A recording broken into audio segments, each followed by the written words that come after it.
In front of me is Samsung Galaxy A34, and today I would like to show you how you can use voice recorder on this Samsung.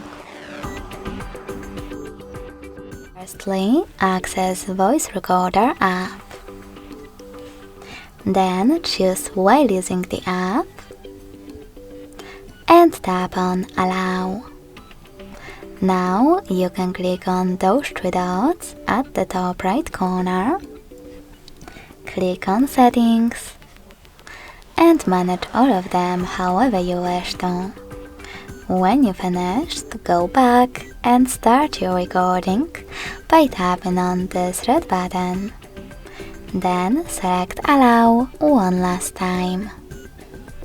You can pause or unpause your recording by tapping on the same middle button. If you want to add a bookmark, click on this icon. And in order to end it and save it, on the square one on the right. So when I do that, as you can see, I can rename my recording right away and hit save.